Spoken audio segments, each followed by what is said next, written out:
Good morning student. आज मैं आपको पढ़ाने जा रही हूँ क्लास 7 में सब्जेक्ट व्याकरण। व्याकरण में चैप्टर नंबर 2 वर्ण विचार। ध्वनि की वह छोटी से छोटी इकाई जिसके टुकड़े न किए जा सके वर्ण कहलाती है। इसे आप नोट करें। वर्ण की विशेषताएं।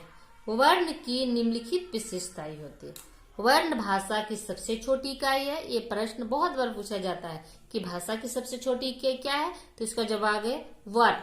इसके टुकड़े नहीं किए जा सकते हैं, इसके मेल से शब्द बनते हैं। अगर आपसे पूछा जाए कि किसके टुकड़े नहीं किए जा सकते, तो वर्ण के टुकड़े नहीं किए जाते। और किनके मेल से शब्द बनते हैं, तो वर्णों के मेल से शब्द बनते हैं। यहाँ 3 लाइन में आपके 3 जवाब है, 3 क्वेश्चन और 3 आंसर है आपके।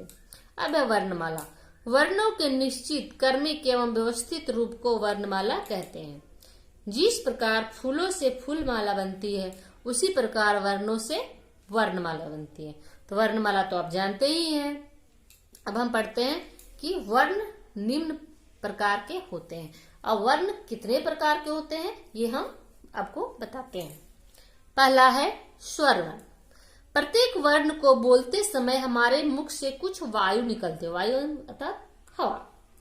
जिन वर्णों के बोलने में वायु के निकलने में कोई रुकावट पैदा नहीं होती, उन्हें स्वर कहते हैं। हिंदी भाषा में 11 स्वर होते हैं। तो वो 11 स्वर कौन कौन है?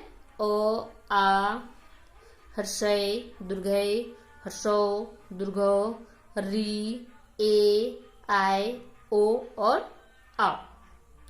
इन वर्णों के उच्चारण में कुछ न कुछ समय लगता है। उच्चारण व समय की दृष्टि से स्वर के 3 भेद होते हैं।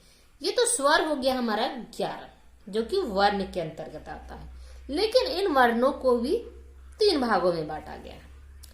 पहला है ह्रस्व स्वर, दीर्घ स्वर और प्लुत स्वर।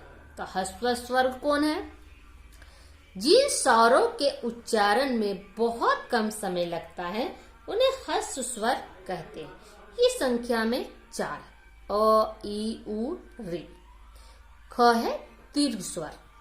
जिन स्वरों के उच्चारण में ह्रस्व स्वरों से दुगुना समय लगता है, उन्हें दीर्घ स्वर कहते हैं। ये संख्या में 7 होते हैं। आ, दीर्घई, दीर्घो, ए, आय, ओ और आओ।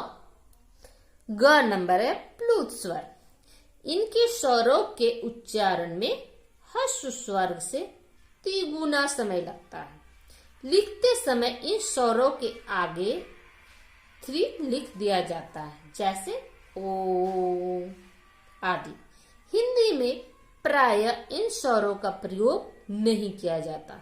ये जो स्वर होते हैं, खास करके सबसे एक ही जगह इसका उच्चारण होता है, वो है ओ। आप साउंड देखिए, ओ बोलने में बहुत ज्यादा समय लगता है, तो ये होता है प्लुत स्वर, जो कि बहुत कम इसका प्रयोग होता है। अब आते हैं हम, तो ये था हमारा स्वर। स्वर को 3 भागों में बांटा गया है, जो कि स्वर 11 थे। तो देखिए ये 4, 5, 6, 7, 8, 9, 10, 11 हो गए। तो आप याद कर लीजिएगा कि ह्रस्व स्वर में कौन कौन होते हैं और दीर्घ स्वर में कौन कौन होते हैं। अब है व्यंजन। जिन वर्णों के उच्चारण में मुख से निकलने वाली वायु के मार्ग में किसी प्रकार की रुकावट होती है, उन्हें व्यंजन कहते हैं। इन्हें स्वर की सहायता से बोला जाता है। चूंकि व्यंजन स्वर की सहायता के बिना नहीं बोले जा सकते, अतः हिंदी व्यंजन अ मिलाकर लिखे जाते हैं। अमिले वर्ण के नीचे हलंत नहीं लगाया जाता है। इस प्रकार प्रत्येक व्यंजन में अ स्वर की ध्वनि छिपी होती है, जैसे क जोड़ अ। ये जब अ इसके साथ लग गया, तो ये बन गया क। क माइनस अ। तो हम जब ये हलंत लगाएंगे, मतलब ये अ है। य जोड़ अ, य। य माइनस अ, य। तो इस तरह से ये व्यंजन वर्ण है।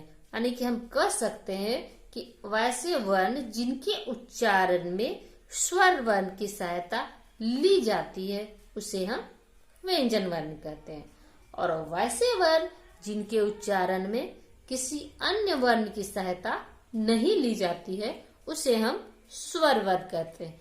तो स्टूडेंट, आप इसे अपनी कॉपी में लिख लेंगे पूरे पेज को, पेज नंबर 9 को, और साथ ही इसे आप याद करते चलेंगे।